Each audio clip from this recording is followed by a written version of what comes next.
Remember, decisions aren't made in fight or flight, they're executed.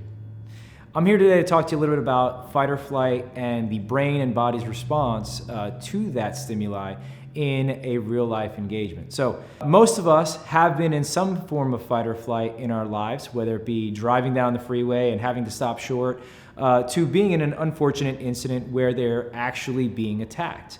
But what really happens in fight or flight? What's really going on in your brain? What's going on in your body?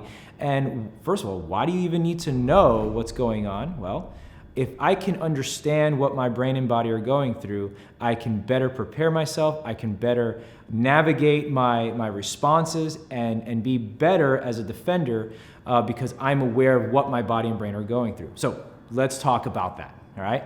Now, I'm going to reference a couple things from, say, Jeff Cooper, retired U.S. Marine Corps colonel, who came up with the 5 color codes of awareness. Okay, white being asleep or unaware, yellow being your normal resting state, orange, heightened state of alert, which is what I call the hairs on the back of your neck standing up, red, being engaged in fight or flight full on, and then being in the black, which is beyond fight or flight, being in a more primal state where your use of reason and logic cease to exist and you revert back to your primal animalistic instincts. So in fight or flight, you will actually go through many of the levels of that color code of awareness. Now, specifically with fight or flight, you will operate primarily in the orange, but mainly in the red. And the red is full on fight or flight, where your heart is racing, what we say 100 miles an hour. Okay? Your respiratory rate increases where the depth of your breath decreases. So you have more rapid, shallow breaths. And that's a factor because you are actually getting less air every time you breathe, and you're actually constricting the air to your brain and all that stuff. Okay, as your heart rate increases, your heart is pumping more blood through the vital organs. Speaking of vital organs, your body actually shuts down either functions or organs that it doesn't need in order to operate in fight or flight. So, for instance, your digestive system. The body completely turns that off because it's not necessary in fight or flight. So if anybody's ever been in fight or flight, you're not hungry while you're fighting. You're hungry either before or after. Another thing that happens is that the blood also moves away from your fine extremities. So for instance, your fingertips, the lower portions of your arms, your toes, your feet, up to your calves, blood is restricted. So this is where you lose the fine motor skills. So your ability to put finger at a certain point or feel a certain point will actually diminish. That's important when we're talking about shooting and using our firearm because it does take fine motor skill. Okay, so those are the things that are happening physically with you. The other thing from a mental state is that your brain is actually going back to what it remembers from, say, muscle memory.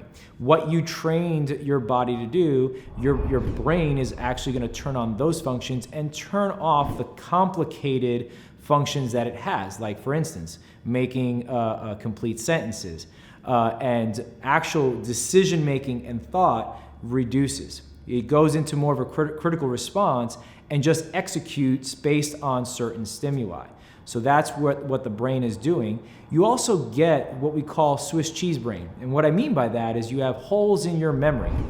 You have holes in your memory because your eyes, they get that tunnel vision, the pupils dilate, but your eyes focus on, say, the threat. So for instance, if I'm the attacker and I have a knife or whatever in my hand, it's very likely that you'll focus on the actual threat being the weapon, but less on me. So you'll actually not comprehend or process, say, what I look like, what I'm wearing, and things like that because you're hyper-focused on, say, the threat. So you'll have gaps and holes in your memory. You'll have gaps and holes into what transpires in that fight or flight. How that's important is because post the engagement, when you're trying to recall the events, you're not going to remember a lot of what happens, and what the brain doesn't like are gaps. So you're going to actually fill in those gaps with what you think should have been there, or perhaps something that you've seen or experienced elsewhere, and use those pieces of memory and insert them into that situation. Really, really interesting what happens, but that is actually what's going down in fight or flight. Now, as a defender, as a CCW holder, as whatever, why is all this important to you? Because going into fight or flight is not something that takes 5 minutes, 10 minutes to do. It actually happens very, very quickly. You can transfer through these stages very rapidly.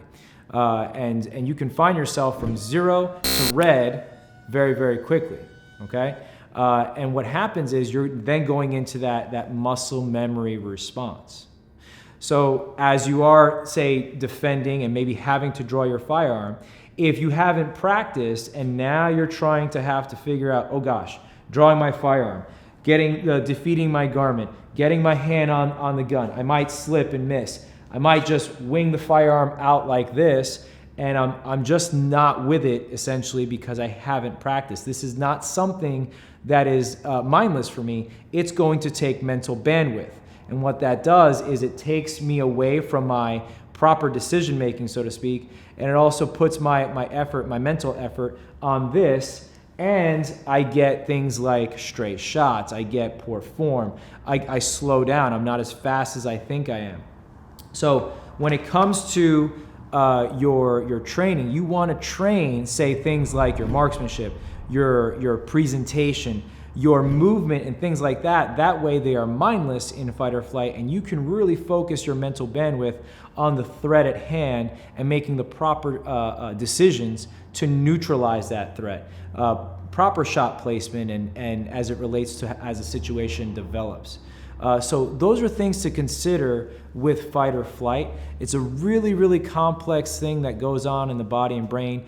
There's chemicals that are released from adrenaline to norepinephrine and cortisol that affect everything that we do. So what I encourage all of you to do is, as you are practicing your marksmanship skills, which everybody loves, practicing shooting straight and getting on target, I say to you, practice all the things that come with defending. So practice your mental responses, practice your draw presentation, practice your reloading, practice dealing with malfunctions or stoppages so you can get that firearm back in the fight, so to speak. Practice all these things so that way, when and if the time comes to light, that you can really free up your mental bandwidth so you can deal with the physiological aspects of fight or flight better. And again, remember, decisions are not made in fight or flight, they're executed.